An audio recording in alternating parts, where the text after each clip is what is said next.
I think there are two approaches to blogging.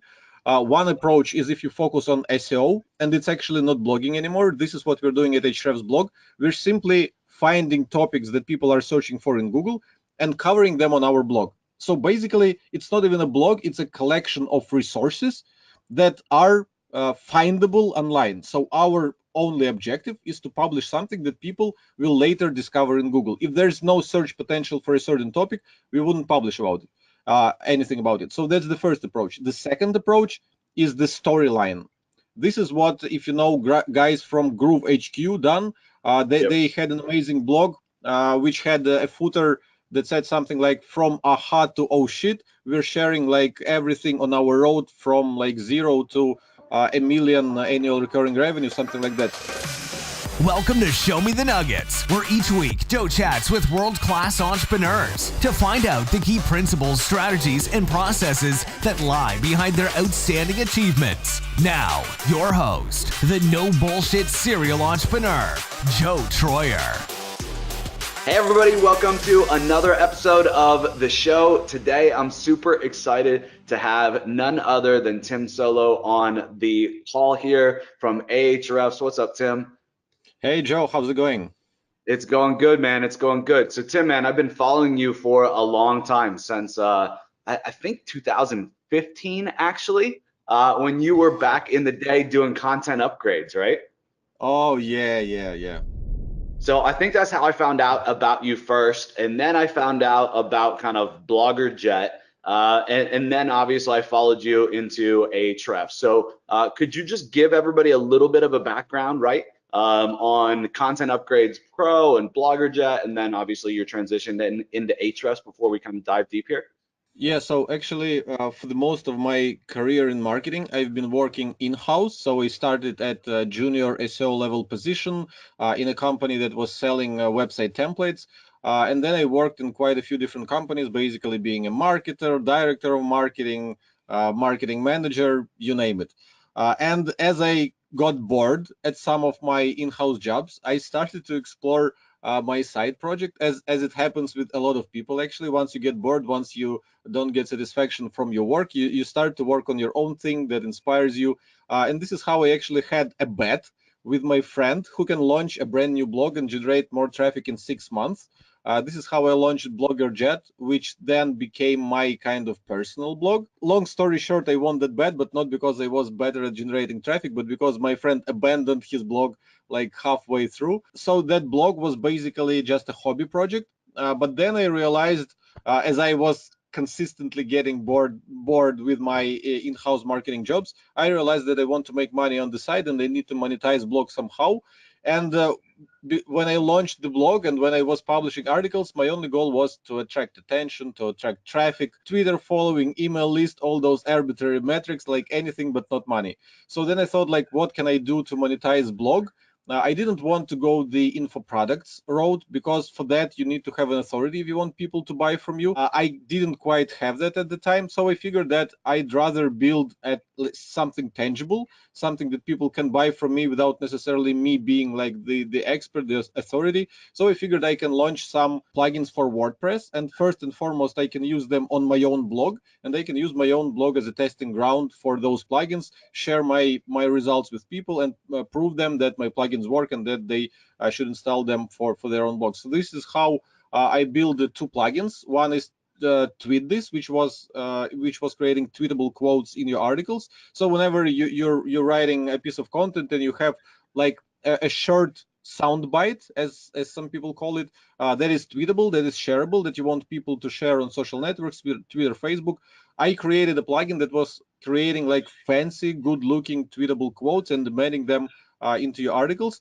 And another plugin was about content upgrades. This is when you want to like hide part of your content behind an opt-in form and entice people, lure them into your email list by saying that in your article you're not sharing like 100% of awesomeness that you have.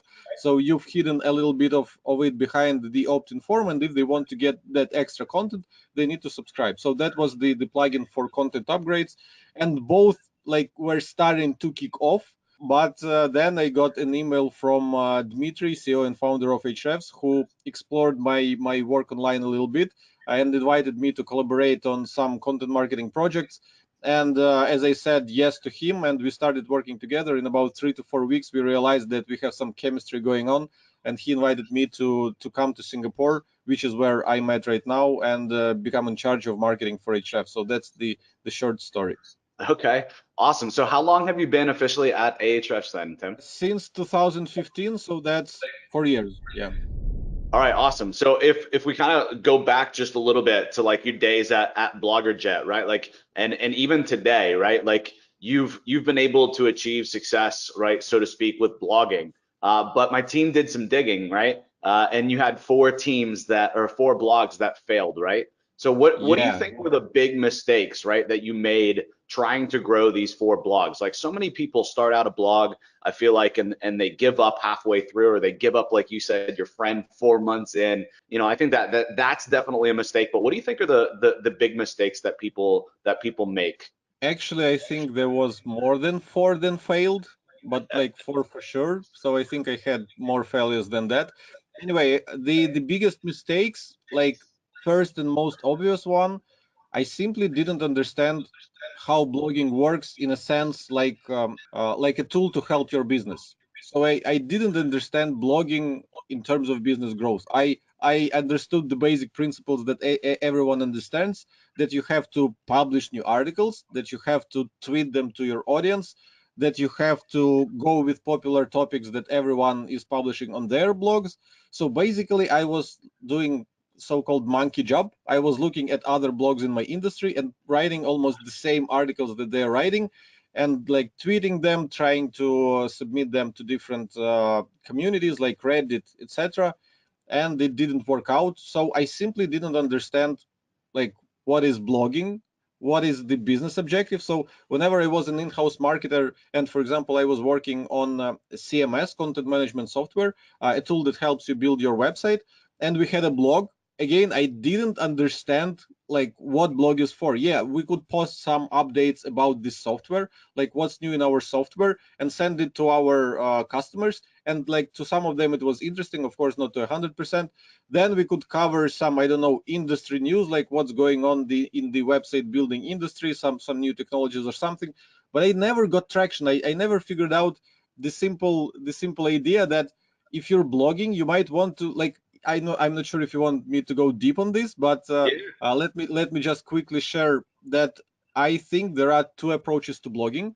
One approach is if you focus on SEO, and it's actually not blogging anymore. This is what we're doing at Ahrefs blog. We're simply finding topics that people are searching for in Google and covering them on our blog. So basically, it's not even a blog, it's a collection of resources that are findable online. So our only objective is to publish something that people will later discover in Google. If there's no search potential for a certain topic, we wouldn't publish anything about it. So that's the first approach. The second approach is the storyline. This is what, if you know guys from Groove HQ done, Yep. they had an amazing blog which had a footer that said something like, from aha to oh shit, we're sharing like everything on our road from like zero to a million annual recurring revenue, something like that. So that blog was different. So they didn't necessarily cover topics that people were searching for in Google, but they were sharing their own story, how their startup is growing. So everyone who was in a similar situation,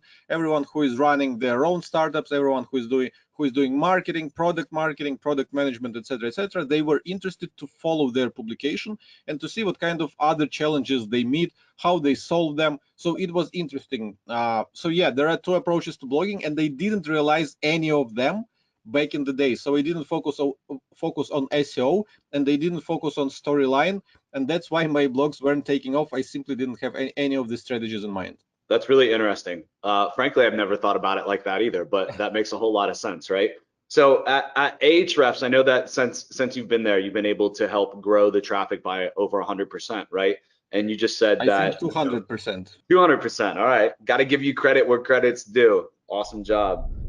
So when you look back and you look at how you're doing, you know, that resource kind of blogging, so to speak, are you trying to give away resources? Are you trying to really have like really impactful pieces, or what are your kind of guidelines on pieces, right? So you find a keyword phrase that you want to go after, right? You're like, yes, this is something that we would want to be found for. This is congruent with Ahrefs. It's about SEO. It's about marketing. It's the same type of visitor. Kind of what goes next then into your content planning, or just what happens next? What happens next is we are trying to figure out how to make the article that people in our industry would actually care to read. And quite often, as we publish an article on a certain topic that we want to rank for example, like I think it is easier to look at things with specific examples. For example, there's a search query, what is SEO? That we clearly want to rank for, because this is a gateway to people who are looking to explore SEO, and we can lure them into Ahrefs. We could show them some interesting use cases, and they will become our customers. So we thought, like, what kind of notable thing can we do? Because to rank for this kind of phrase, what is SEO, we also need to get a lot of backlinks from other websites. So we cannot just publish like another piece with like our definition of SEO, because who cares what is our definition of SEO? We wanted something something noteworthy, something worthy of a link that people might actually link to, that would be so interesting they would want to reference it on their own blog. So we decided to go kind of the famous expert roundup path. But in our Yep. case, we understand that everyone is sick of expert roundups. So our goal was a bit more sophisticated. We reached out to a lot of experts and asked them the question, like, how do they define SEO, what they think SEO is, and we were secretly hoping that we'll be able to clash those experts together. We were hoping for contradictory opinion. We wanted controversy. So we wanted to create the kind of article that would sparkle controversy. We wanted experts to say different things, different definitions of SEO. And we wanted to create a few groups of people, a few groups of experts, a few schools of thought within that Yep. article, and show that different people define SEO differently, etc., etc. So we ended up publishing this article, and it's not an expert roundup. It's mostly a like curated approach, like journalist approach to a topic. When you don't feel that you have authority to speak about something, you reach out to people who have authority, get their opinion, and create your piece. So that's what we did to make our article notable. And I think it did generate some traction. Plus, of course, the ego bait aspect made quite a few of these people who contributed their opinions tweet that article. That always works with me as well. People often reach out to me for some quotes, and I often end up tweeting the article if I think it is good. But the point is, even though we had that strategy in mind, even though we were hoping to strike some controversy and stuff, that didn't end up working as good as we thought. So we didn't get the kind of controversy we wanted to generate, and probably we didn't even explain what is SEO in a good enough way. So I'd say we failed. We failed to nail that phrase. And if you search for what is SEO, I think we're either ranking at the very bottom of the page one, or maybe even on page two. So we didn't reach that goal. So then we thought, like, okay, what could be the problems? And then we realized that with the search query, what is SEO? What people are actually looking for is not some philosophic piece with like brightest minds of the industry discussing what it is and what it is not. When people search for what is SEO, they literally want to know the basics, like what the hell is SEO? I don't need like your musclings, I don't need your ramblings. Just tell me what it is, like in plain English. So we figured that we'll have to rewrite that article.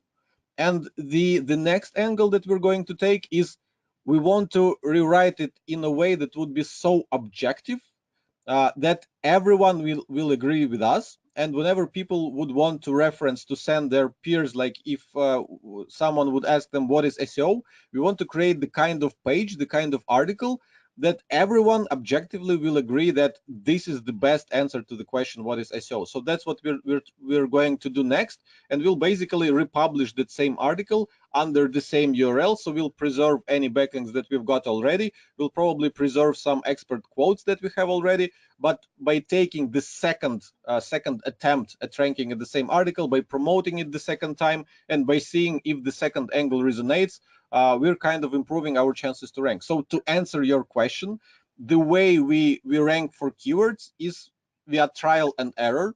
We try to create the best possible piece of content. We think of what would be notable, what people would want to link to, what people would want to reference.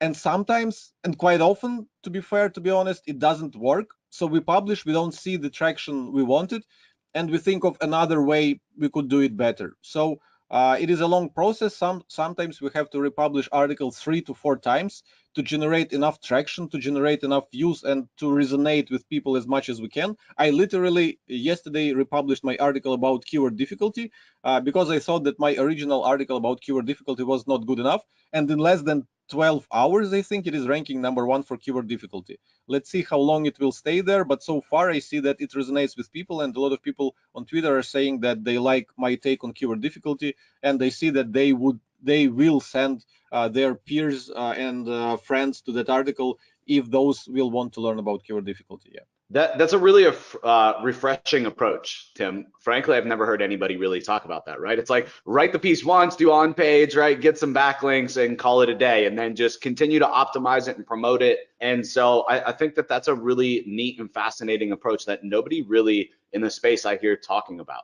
Maybe.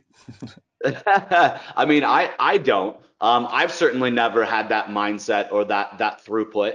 And I love it because if you don't nail it the first time and it doesn't go that great, you still have an opportunity with that same URL, right? And Yeah. with that same base piece to get that ranking, and you're not starting from scratch, right? You're just reiterating and saying, what could I have done better with this? Let me go do better. And then, you know, let's see how it goes. Let's market it again and see if it gets better results.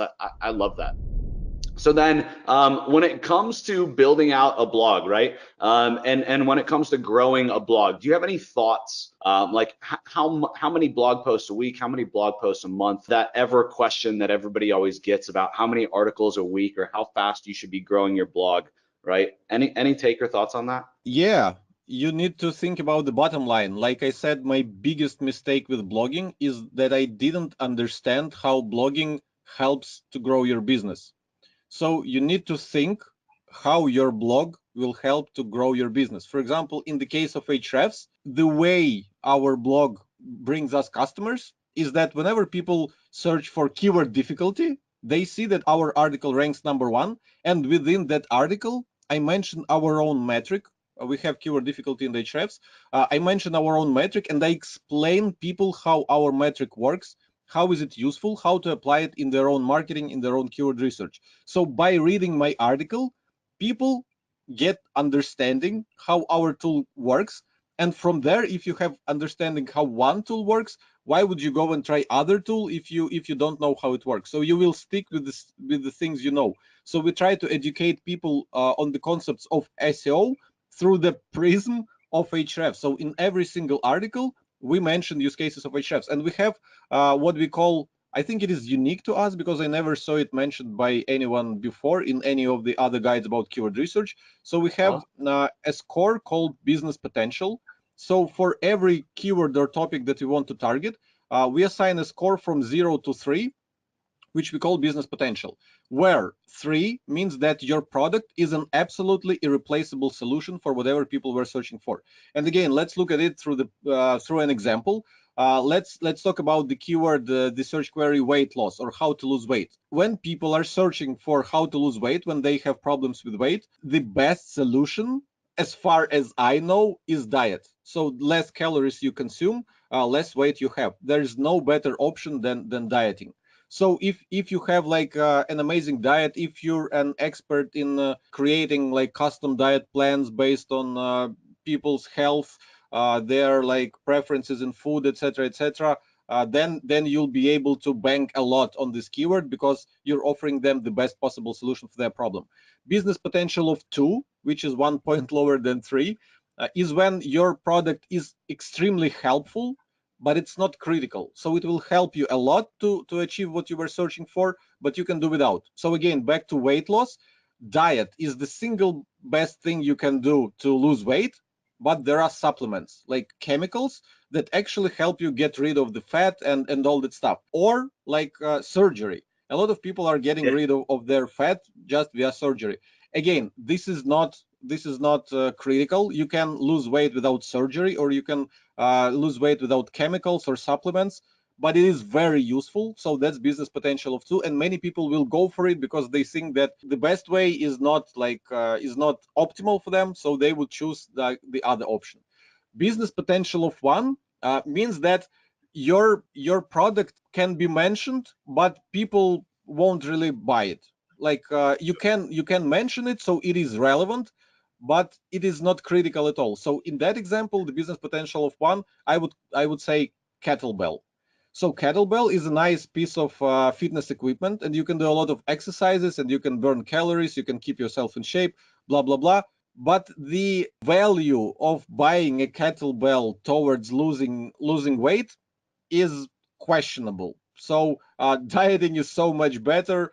Surgery or supplements work so much better. Like with kettlebell, you'll have to work a lot to lose weight. So you can, if you're selling kettlebells, it makes sense to talk about weight loss topics. It makes sense to talk about fitness, but the odds that people will convert into buying your kettlebell are slim. And finally, business potential of 0 means that there's absolutely no way to even mention your product within the topic.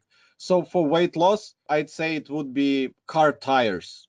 How do you sell car tires to a person who is looking to lose weight? And a lot of people actually make this mistake. They write on their blogs about topics where their product is absolutely irrelevant. So yeah, the topic might make sense for their industry, but there's no way to mention their product, to showcase it within the article, and to explain people why their product helps them with whatever they were searching for.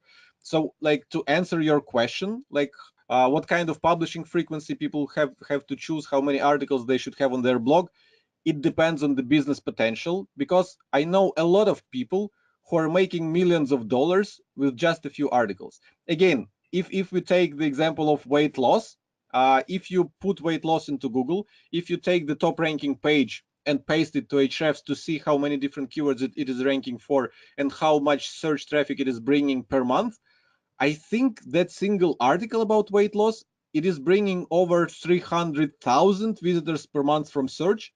One single article every month is viewed by 300,000 people.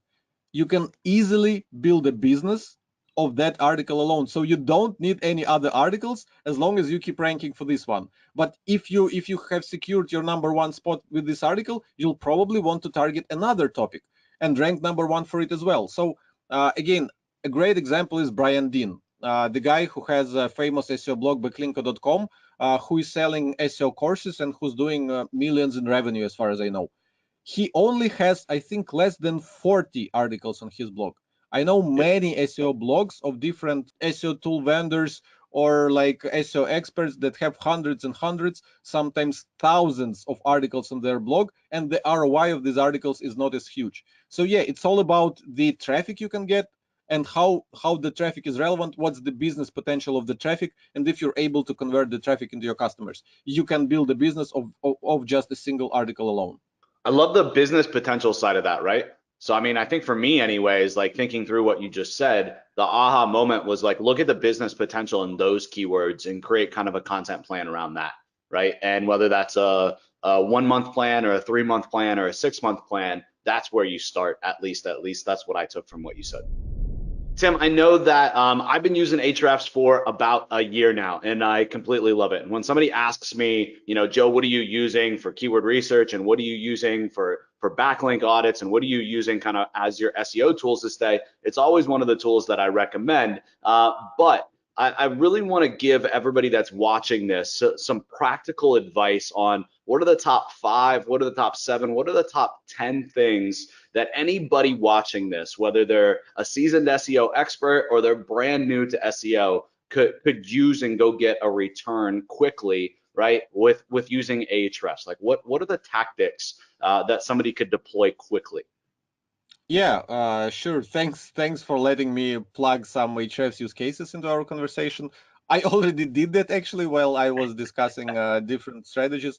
Yeah, but still, if we focus on how Ahrefs helps you directly, so we have 7-day trial, which costs $7, and people Yep. actually don't realize how much they can accomplish in just those 7 days. So the workflow that I suggest is, first of all, go to our site audit tool, which will crawl your entire website and report all the SEO issues you have. So you might have some critical SEO issues that are hurting your website's performance, and you might want to fix that. So it always helps to know what's happening in your website. And usually, because I'm not a technical guy myself, I don't really mess with the code. I don't know how like all that setup works. But like our SEO audit tool is very straightforward. We have over 100 pre-configured SEO issues that we audit your website for, and for each of the SEO issues, we actually show issue description, like what it means and how to fix it. So all you need to do is crawl your website, then export the pages that have a certain issue, and then copy paste the description of the issue. For example, go to Upwork, look for some web developer, and tell them that you have this kind of issue on these pages and you want it fixed. So that's all you need to do to fix the SEO issues that you have on your website. The next thing that Ahrefs is incredibly useful for is researching your competition. So if you're creating a blog in a specific industry, or if you're having an e-commerce website or a SaaS website, you actually want to know how your competitors are getting traffic from search, what kind of things they're ranking for. So I just explained that people can build a business. You can build a business of just one single article about weight loss if you rank number one for it. So you want to know what kind of topics, what kind of keywords your competitors are ranking for in Google, and you want to score their business potential and see if any of the articles they rank for actually make sense for their business. Because a fun example, there's a famous brand in marketing space, HubSpot. They have CRM/marketing automation tool. I don't even know like what they do, because they just handle so many different things. But when I take their blog and plug it into Ahrefs, I always make fun of them, because the top ranking article that is bringing them over 100,000 visitors per month from search, their top article by search traffic is how to make a GIF image. And I always, like in my talks, in my podcast interviews, I make fun of HubSpot, because how do you convert a person who is looking for how to make a GIF image into a customer of complex CRM marketing software, where the annual subscription can be over $10,000 annually? So the buyer's journey there would be quite sophisticated, and you have to have incredible sales people to follow up with that lead and persuade them that they were looking to make a GIF, but they actually need like CRM marketing software. But then it gets better. They actually, I recently noticed, I think number 5 article by search traffic on HubSpot blog is shrug emoji. This emoji that you make shrugging with text, where people literally search for shrug emoji. They open article, they copy paste how to like type the shrugging emoji, and they go and use in their conversation without like reading the article. I don't know like why their marketing team keeps like publishing those articles and pumping their traffic while it has no business value, but that's an example of how you research your competitors and find what kind of topics actually make sense. Because yeah, I just made fun of 2 topics that HubSpot are ranking for, but I didn't mention quite a few other topics that make sense, that are highly related to marketing, and that we have kind of stolen from them and covered on our own blog, and we are ranking for them, and we are generating traffic for them, because we researched what kind of content they have, and we replicated it on our own website. We did that better, and we started collect SEO traffic for ourselves. So that's the number 2 use case. First, crawl your website. Second, research your competitors and see what kind of topics are bringing them traffic. Third, do the keyword research. So we have a tool called Content Explorer, where you can actually you can research topics by looking at what brings traffic to your competitors, but you can also research what people are actually searching for online. So if you take weight loss and put it into Keywords Explorer, will show you all the search queries from all around the world that people are making with the words weight and loss in them.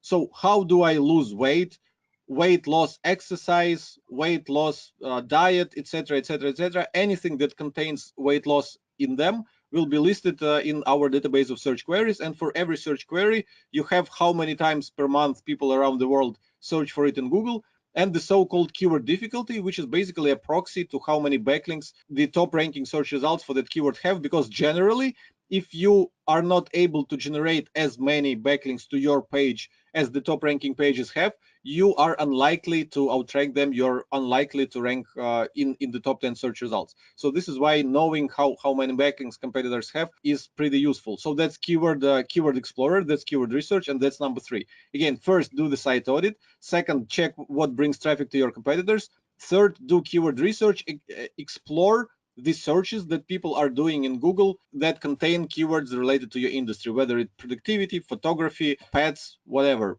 Just play with the search queries. Fourth, backlinks. So to rank in Google, you need backlinks. And backlinks are actually more than just a metric or thing that helps you rank in Google. It's actually a way how you gauge your, or gauge, I think the gauge is the right pronunciation, gauge your popularity and how many partners, how many fans you have. Because if people are linking to you, it means that you are useful. Some of these people might be your affiliates. So again, if you plug the websites of your competitors and research who is linking to them, what kind of websites are linking to them, where they're getting links from, and where those links are pointing to, you'll be able to figure out who are linking, who are the fans of your competitors and why they're linking to them. What kind of, I don't know, products, services, tools, content, personas, what makes them link to the websites of your competitors, because then you can figure out your own strategy and you can then reach out to those same websites, show them your products, tools, contact,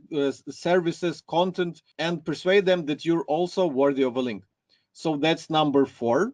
Quickly go through them again. Site audit. Second, research what brings traffic to your competitors. Research what people are searching for in Google. Research who is linking to your competitors. And one final thing, let's not do it above 5.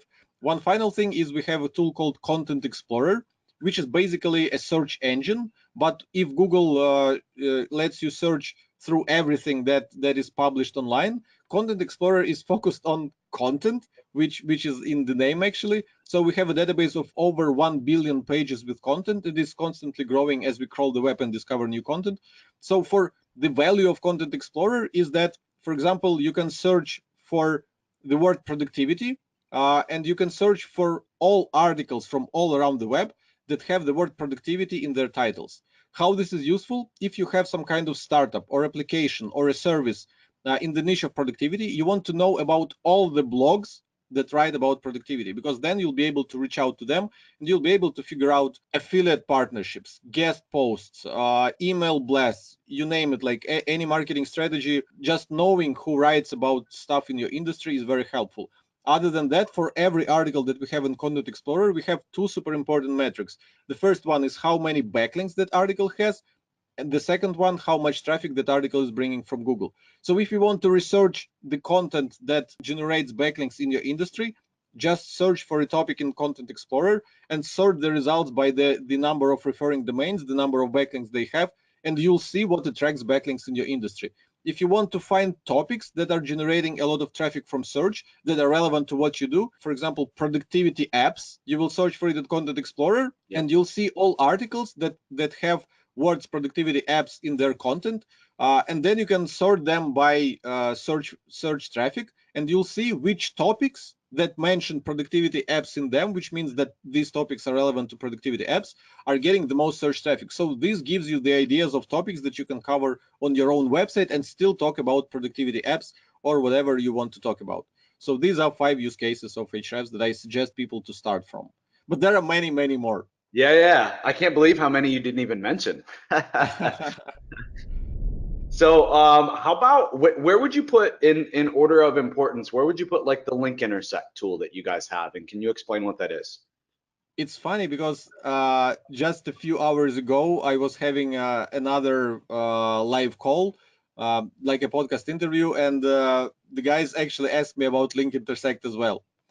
To be honest, I think this is incredibly useful tool, but let's say you have to use it with extreme care, because the idea behind link intersect is that you can find all websites that are linking to 2 or 3 or 4 of your competitors, but not you. So the idea there is that if someone is linking to all of your competitors but is not linking to you for some reason, it makes them a perfect prospect for link building or for building business relationships, because they are already fans of all your competitors but not you. But the reason why I'm saying that you have to use it with extreme care is because there might be actually a reason why they mention all of your competitors and not you. So probably they don't mention you because you don't really deserve it. So you have to deserve it first, and then reach out to those people and negotiate with them a mention on their website. So yeah, what I'm saying is that a lot of people are putting too much hope on that tool. So they think, okay, I will figure out everyone who is linking to my competitors and I will get easy links. I disagree that those links are easy. I disagree with that. So unless you first figure out what it is about your competitors that makes those people link to them and not you, and create it within your own website, business, tool, service, and then reach out, then you will be successful. Otherwise, you might just reach out to a lot of people and get zero replies. Yep. 100% agree with that. Yeah, you have to contextually understand why they got the link in the first place, right? You know, what was the purpose of the piece and why did they get the mention? Why did they get the link before you approach them? So yeah, I completely get that, completely understand. I think that there's a lot of low-hanging fruit though in that tool, so to speak, right? There is a lot of sites that are low-hanging fruit that I feel like you don't have to do so much research with, and you could get a link pretty easily. But I do agree that a lot of the list as well is like you're going to have to put in some research, and you're going to have to understand contextually what the heck is happening there. Yeah, Okay, cool. overall, I'd like to add that acquiring backlinks is not easy at all, because when you acquire backlinks, you're practically making people who probably don't know about you recommend you to the audience of their website visitors. So, Yep. for example, I would launch some new startup or tool tomorrow, and I will tell you about it, but it doesn't necessarily mean that you will link to it. So the simple fact of me telling to you that I have created something doesn't mean that you will link to it. It has to have value for you as well, so that you would recommend it to your audience. So yeah, acquiring backlinks is not as simple, unfortunately. So that's a good segue, Tim. What would be your top 3 to 4 recommendations or favorite ways, right, or tactics to get backlinks, right? You just said, right, getting backlinks and convincing somebody, right, to link to you isn't the easiest thing in the world, and you explain why, right? So what would be kind of your favorite go-to 3 to 4 tactics, 2 to 3 tactics, right, to get links? To be honest, I only have one tactic. That's even better than 3 or 4.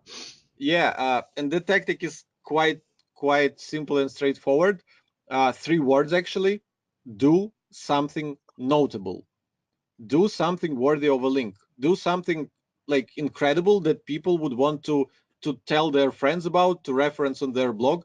Do something that will help people, because like I said, we want to rank for what is SEO, and we want to create the kind of article that people will use to explain SEO to their friends. If you don't want to talk for hours with your friend and explain like what is SEO, where to start, etc., etc., you will just pick our article because you think it's the best resource, and you will tell it to them. This is how we're hoping that people will reference our article over anything else.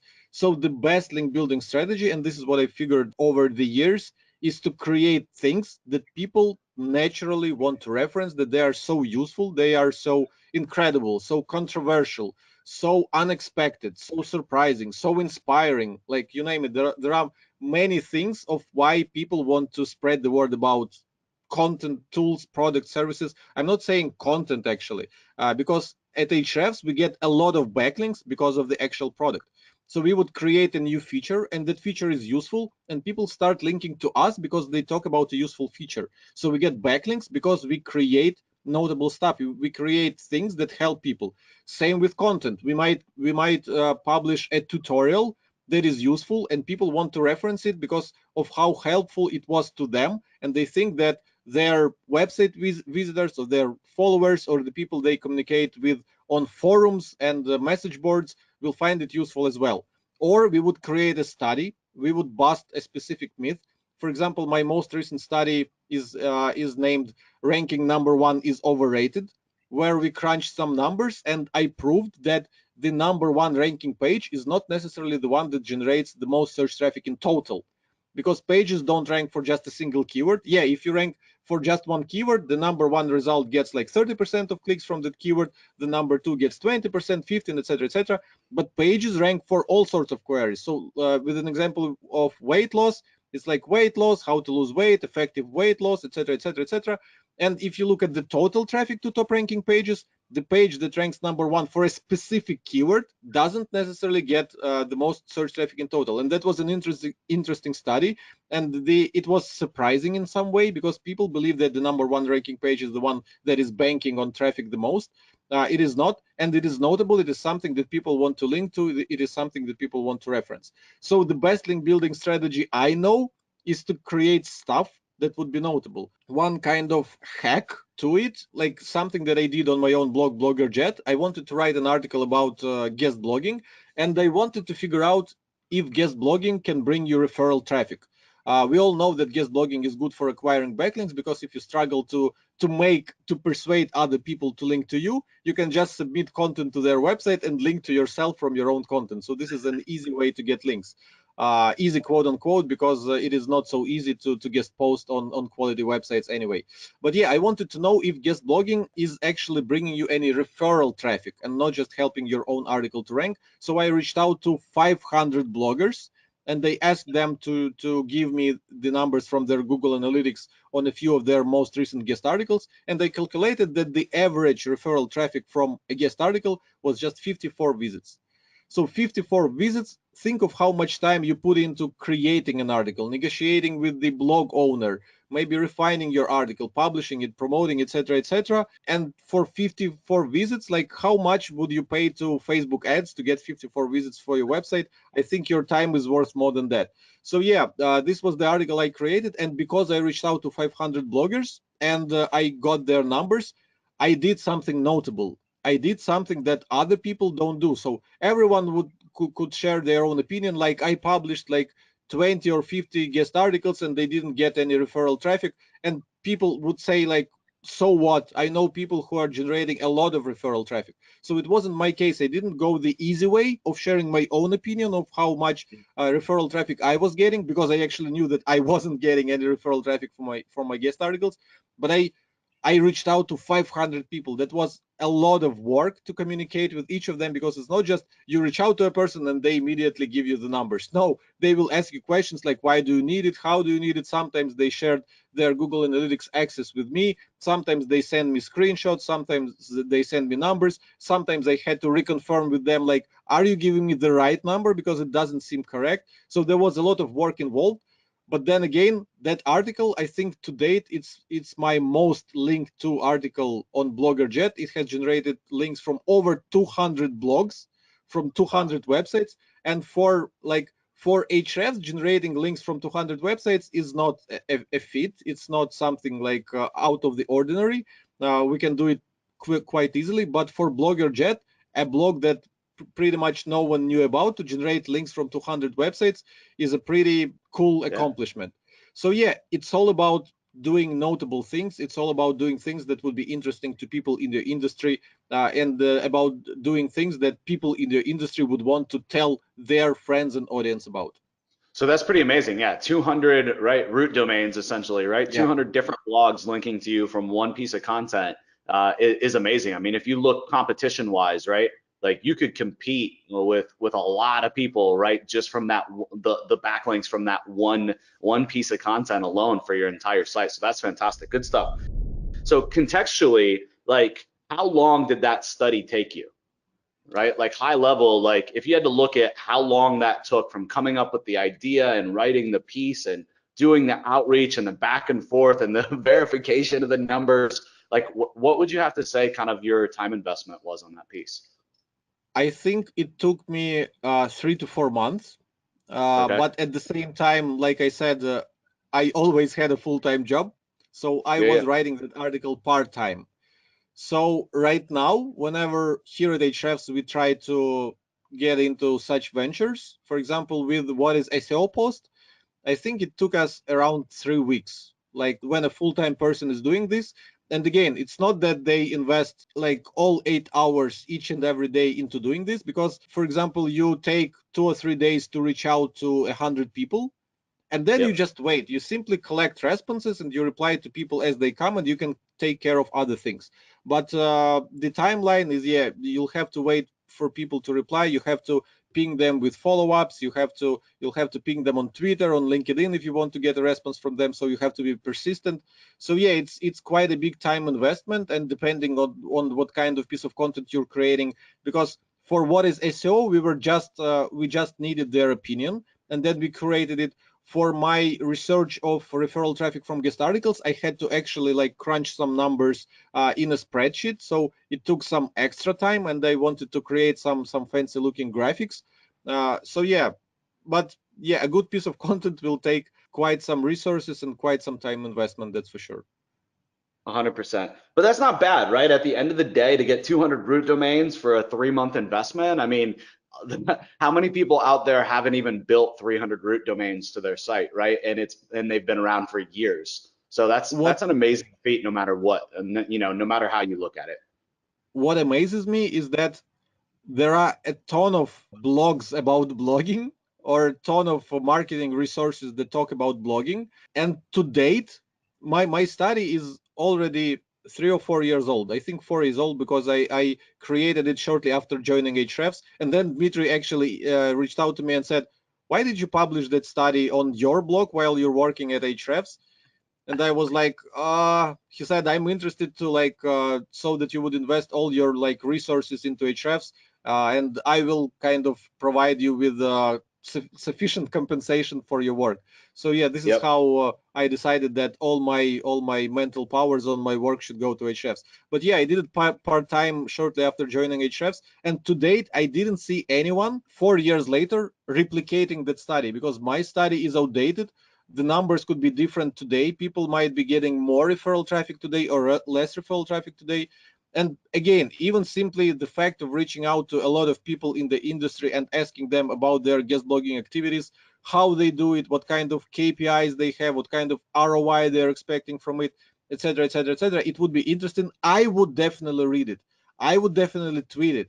I would probably find a place to link to that article somewhere, but so far no one has replicated it because of how much time and effort it takes. And that is what puts you into those like 1% of people who are above everyone else, because they are eager to do things that no one else is eager to do. And like there's no shortcut to it. People are usually looking for some secret strategies, for secret source, for secret tactics. They're like, they always have a feeling that there's something that like successful people know that they don't. But the only thing that successful people know is the same thing that they know. Like you have to put in a lot of work. People just are unwilling to put that work. 100%. Completely agree. Most people are just looking for the quick fix, not the long-term win. All right. So one thing that always bothers me in terms of content marketing in our space, in the marketing space, so to speak, is how fast things move, right? And how fast things change, right? Marketing is always evolving. SEO is always evolving. So what are your thoughts, or what are your systems? What are your processes? What are your guidelines on kind of writing content that is going to be good for the long term versus is going to cycle out, so to speak, and not be good in 3 months, 6 months, or 12 months? Like, how do you deal with that, or how do you think about that? There's no way to deal with that. Like we discussed previously, what we do here at Ahrefs is update our content. So, like I said, just yesterday, I have republished my article about keyword difficulty. And the reason for that is, first, I saw that the article plummeted. So it ranked in top 5, sometimes in top 3, quite consistently for quite a long time. But then I saw that Google has removed it from their search results, which is an indication for me. Many people in the SEO industry already agree that Google is capable of looking at behavioral factors of how people behave after clicking on your search result, if they like it, if they stay, or if they go back and click on something else. And the fact that Google has removed my article from their search results for keyword difficulty was an indication for me that people today no longer like it. People today no longer like my approach to keyword difficulty, which was 3 years ago. So I decided that I actually reread that article, and I figured out that the article is bad. So me 3 years later thinks that my work 3 years later was bad, which is quite natural, and I'm sure it's the case with many people. If you look at the content that you've published a few years ago, you'll find it absolutely terrible. So there's no way to create like everlasting content. Well, actually there is, but you have to be in front of everyone else. You have to be on the forefront of your industry. There's actually a great book about it by Ryan Holiday. It's called Perpetual Seller. It's about how to create like evergreen content that will outlive yourself. But again, marketing is a fast-moving industry. Things change, new concepts arise, people discuss different things, people care about different things, and a lot of other industries are the same. So it's not exclusive to marketing. Technology moves super fast. There Yep. are new things in finance, and new things in law, new things in politics, etc., etc. So you have to update your content. Your content will inevitably get outdated, and if it gets outdated, if people start reading it and figure out that the things that you're talking about are not relevant today, they will close it. Google will figure out that people don't like your content, and Google will remove it from the search results. So the best thing you can do is revisit your content from time to time, especially the articles with your highest business potential, because keyword difficulty, even though the search volume, the traffic potential of that keyword is not high, the business potential for us is super high, because we actually have a metric which is literally called keyword difficulty. So we do want to rank for that stuff, and we do want people to find us when they search for it. So yeah, you have to revisit those topics that are critical to your business, and you have to update them, and you have to make sure that your content is up to date and ahead of the curve. So I think mindset wise, I think, what I took away from what you said is that you just got to change your mindset, right? You got to know that the content's going to have to get updated. And so Yeah. write the piece in a way that it is a long-term piece and that you can go back and you can edit and you can update it, and just have that mindset going into it, instead of having the mindset like I just kind of talked about, or I would have in the past, that, this is going to last forever and I'm never going to need to update it, right? Because the chances are that's not going to work. And then, Tim, where do you see Ahrefs going? What's the future look like for Ahrefs, right? You guys have amazed me, frankly, right? With just like you guys keep adding feature and tool after tool, and frankly, I haven't seen some of the things coming that you guys have added. Like I didn't see it, right? I didn't see that you guys, or even think that you guys would add a feature like that, or go into kind of the keyword content explorer. I'm sorry, the content explorer, for example. Like that for me was like I didn't see that one coming. Right. So share with us kind of where you see Ahrefs going in the future. It's hard to define where Ahrefs is going, like to put it simply, but we do have quite a few amazing ideas of features that will help people in their SEO and marketing. For example, you mentioned Content Explorer. One absolutely unique feature that we have in Content Explorer, I'm not sure whether you know about it or not, is the ability to search content of pages that no longer exist. So previously, we have the database of content, which we constantly recrawl.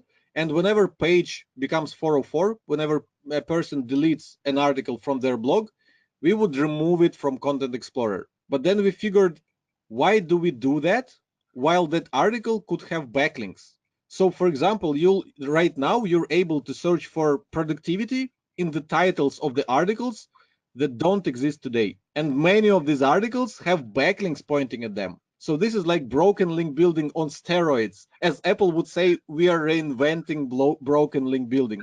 So previously, you would have to go to websites of your competitors and search for pages on specific websites of your specific competitors that no longer exist, and hoping that your competitors wouldn't notice and wouldn't recreate those pages. Right now, you can actually search within content of pages that are ceased to exist, and you can see if these pages have backlinks, and so you can recreate those topics on your website and reach out to all websites that are linking to that piece of content, tell them that you're linking to a page that is dead, here's a replacement. Again, I'll be honest with you, it's still not easy to build links even with that strategy that seems like low-hanging fruit.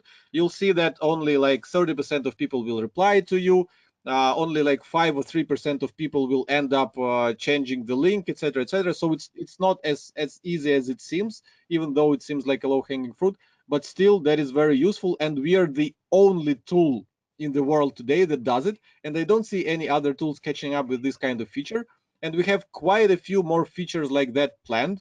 We have quite a few unique angles that we can take with our tools and data that no one else can, just because they don't have the required technology and they don't work with the data the way we work. But I cannot define it with words like where Ahrefs is going. We do have some amazing features planned that we're going to release, but I don't see how that can be defined as some direction or anything along these lines. Our goal is to make the job of marketers, of SEO people easier. We want to provide them with the best information, with the best strategies to be Yep. ahead of everyone else, So for example, people who know that you can do that broken link building trick in Content Explorer are one step ahead of everyone else, because like you're banking on a strategy that no one knows exists, and we're not even hiding it. So while some people would love to keep this a secret, we're actually in the business of spreading the word about it. So be the first to use that feature, be the first to find the content that no longer exists and has backlinks, replicate it on your website, and claim those backlinks. Yeah, man, you guys are iterating at such a fast pace and just providing so much value with the tool, right? Like refreshing it, new user interfaces, new tweaks, new features, new little ways to dig into the tool. That's what I love, right? It's not a stagnant tool. So many tools in the industry get built once and they receive a refresh once or twice a year or every other year. They get a little tweak here and there. That's one of my big favorite things about Ahrefs. Like, you guys are just iterating at such a fast clip that it keeps things super interesting and keeps me as a marketer on the forefront of the game. So I really appreciate that.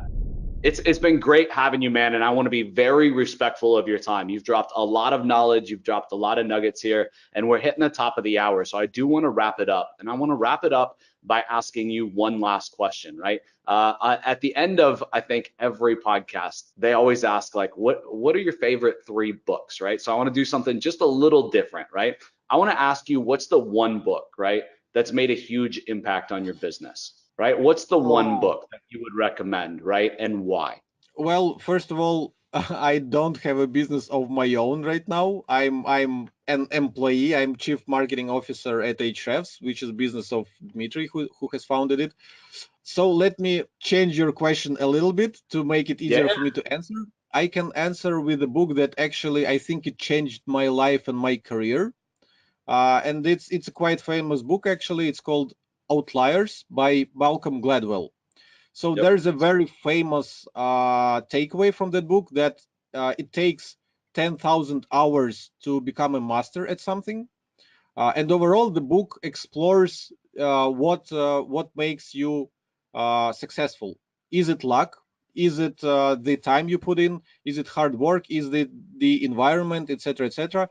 And after reading that book, I realized that even though a lot in my life depends on luck, I actually have control over many other things, and I can put in the work, I can create necessary connections, I can change my environment, etc., etc. So I think that book, like, pretty life-changing for me. So if people, if anyone in your audience haven't read that, I do recommend it.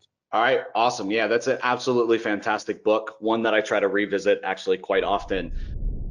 So fantastic, good stuff. I really appreciate you coming on, Tim. And if people want to connect with you, man, with social media, like, where's the best place? It seems like you're the most active on Twitter these days, but I'm not sure. Yeah, I think Twitter is the best way to connect with me. There's a page about me at ahrefs.com. It's ahrefs.com/tim, Tim. Okay. And this is a page where I list all my links to social media profiles, Twitter, Facebook, Instagram, Medium, and whatnot. I also list there my most recent podcast interviews, where the link to this interview will appear at some point, where I list my most recent live talks at different conferences around the world. So yeah, this is the page, and some of my best articles published at Ahrefs blog. So if people want to research my work, or listen to some other interviews with me, this is the page, ahrefs.com/tim, where they can explore my work.